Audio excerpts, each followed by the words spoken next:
Shalom, and welcome back to our video series, The Road to Rosh Hashanah. Every December, people prepare for the upcoming new year by making resolutions, promises of what they want to do better in the coming year. Some of the most common ones are, I'm going to lose weight and start working out, or I'm going to eat healthier, or I'm going to start saving money, or I'm going to get my house organized, or I'm going to be a better friend. More often than not, as many of us, including myself, know, these resolutions fall by the wayside in the first couple months of the year. Rarely do we lose the weight, maintain healthier habits, save as much as we had planned, get organized, or change our behaviors. Judaism takes promises and vows very seriously. The Torah talks at length about when vows are valid and when they're not. An entire section of the Mishnah and Talmud is dedicated to that same topic. As we talked about in an earlier video session, words have great power. We need to be careful on how we use them, even when making promises with ourselves. While the easy solution seems like it would be to just avoid making promises at all, Judaism never asks us to do that. Instead, we're asked to be more thoughtful in how we make promises.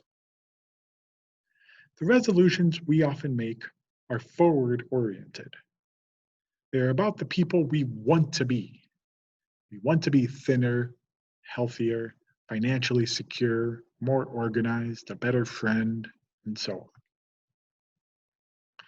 These kinds of promises are all about looking at who we are now and trying to get to who we want to be. But there are other kinds of resolutions which are past-oriented.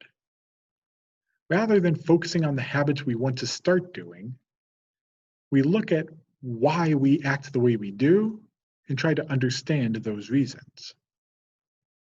Only then can we really change our behaviors so that we can accomplish the goals we are setting out to do. This is really what the process of tshuva, what we usually translate as repentance, demands. Promising to change our behaviors often leads to the vows that we cannot uphold. But working to understand ourselves better and why we do what we do leads to the kind of lasting change that we want to see in ourselves. So we begin considering how we want to live our lives better in the coming Jewish year. I pray that we may have the patience and insight to keep one eye on the future, on the people we want to become, and one eye on the past, on the people we've been, and the people we are now. Because only by looking at both, looking at the future goal and the past where we've been, can we have the hope of fulfilling our resolutions for this year. Thanks for joining us today.